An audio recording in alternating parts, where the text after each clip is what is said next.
नमस्कार। कुछ संगीतमय जानकारी के साथ फिर आपके सामने हूँ। भारतीय लोग संगीत के बड़े प्रेमी होते हैं और जब संगीत की बात होती है तो शास्त्रीय संगीत से अगर बाहर हटते हैं तो सबसे अधिक पॉपुलर अगर कोई संगीत होता है तो वो बॉलीवुड मूवीज़ का है, हिंदी फिल्मों का है। पहले फिल्में मूक फिल्में बनती थी। पहली बोलने वाली फिल्म बोलती फिल्म आलम आरा सन 1931 में रिलीज हुई थी। पहली ही फिल्म के संगीत, उसके गीत उस समय में बहुत लोकप्रिय हुए।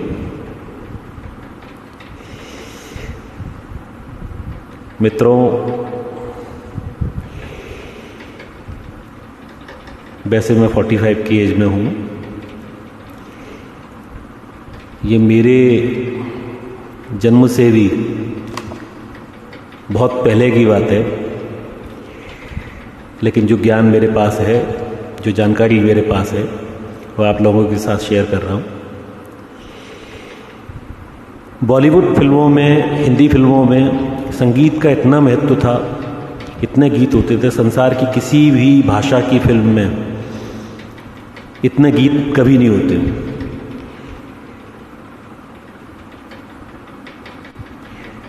पहली बोलती फिल्म आलम आरा 1931 में बनी थी। 1932 में एक फिल्म बनी इंद्र सभा। कितने गीत होंगे उसमें, आप विश्वास नहीं कर पाएंगे। उस अकेली फिल्म में 70 गीत थे, जो आज तक गिनीज बुक रिकॉर्ड है। बोलती फिल्में बनने के बाद से जैसे जैसे गीतों का चलन बढ़ा, बहुत बेहतरीन कई गायक और गायिकाएं फिल्मों में सामने आए।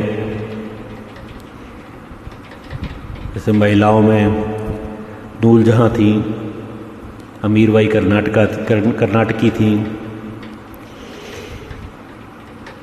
जोहराबाई आगरा वाली और जोहराबाई अम्बाले वाली गायिकाएँ थीं। बाद के युग में लता मंगेशकर आई। उनसे पहले सुरैया की गज़लें बहुत प्रसिद्ध हुआ करती थी। एक गायिका उस दौरान में आई, उमा देवी, अफसाना लिख रही हूँ दिले बेकरार का।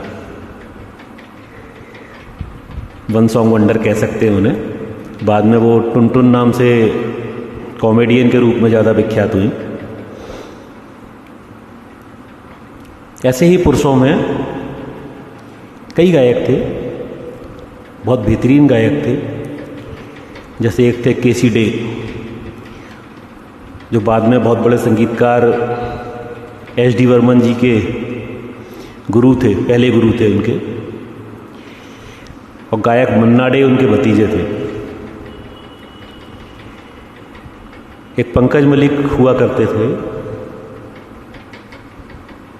पिया मिलन को जाना, पिया मिलन को जाना, जाना पिया मिलन को जाना, पिया मिलन को जाना। बहुत प्रसिद्ध गीत था इनका। इसी प्रकार से जब गायक आए तो सबसे बड़े सुपरस्टार, सबसे पहले सिंगिंग सुपरस्टार जिन्हें कहा जा सकता है, वो थे के.एल. सहगल। सहगल साहब की संगीत की शिक्षा नहीं हुई थी, लेकिन उन्होंने शुरुआती दौर की फिल्मों में बहुत बेहतरीन गीत गाए। कई गीत जैसे गम दिए मुस्तकिल, कितना नाजुक है दिल ये ना जाना, हाय हाय ये जालिम जमाना। यहाँ था, जब दिल ही टूट गया, जब दिल ही टूट गया, हम जी कर क्या करेंगे, हम जी कर क्या करेंगे, जब दिल ही टूट गया।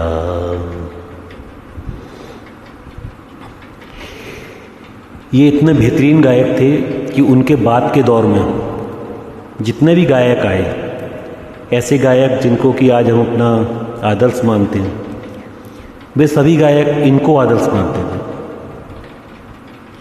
जैसे मुकेश जी, किशोर कुमार, ये सभी सहगल को सुन सुन के और उनसे प्रेरणा ले लेके ही गायक बने।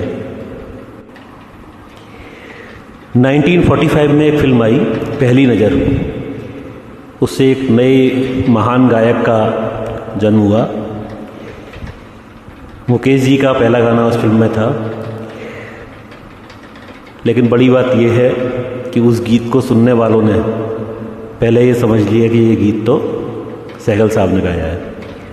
कुछ इस तरीके से गाया था, मैं गा के बताना चाहूँगा।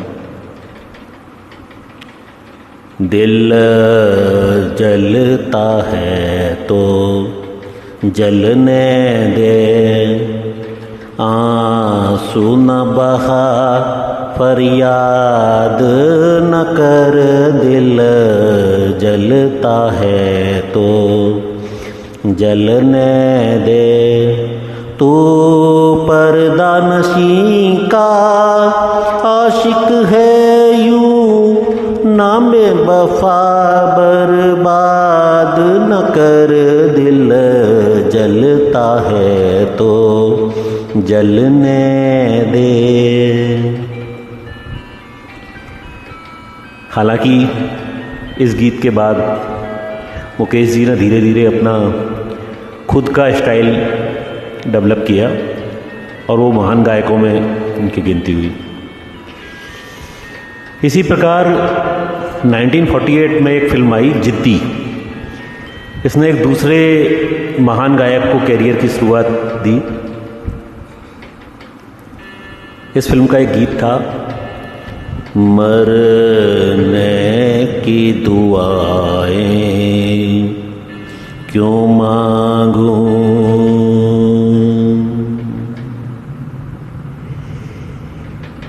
ये गीत गाने वाले गायक थे किशोर कुमार जी। गाना सुनने में पहली बार में ऐसा लगता था जैसे सहगल साहब ने गाया है। किशोर कुमार जी ने भी बाद में अपने खुद का स्टाइल डेवलप किया, सहगल जी की छाया से बाहर निकले, लेकिन इस सच्चाई से कोई मुंह नहीं मोड़ सकता कि सहगल साहब इतने बेहतरीन गायक थे कि उनसे प्रेरणा ले लेके दूसरे कई महान गायकों का जन्म। सहगल साहब ने संगीत की शिक्षा नहीं ली थी, लेकिन उनका एक गीत है जो बड़े बड़े क्लासिकल संगीतकार भी उसमें कोई खोट नहीं निकाल सकते। बेटी की विदाई का गीत है, बाबुल मोरा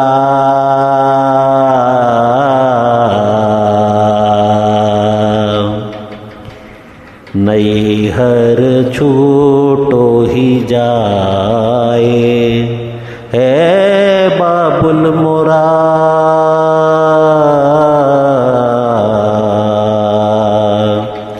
नैहर छूटो ही जाए, चार कहार मिल मोरी डोलिया उठावे।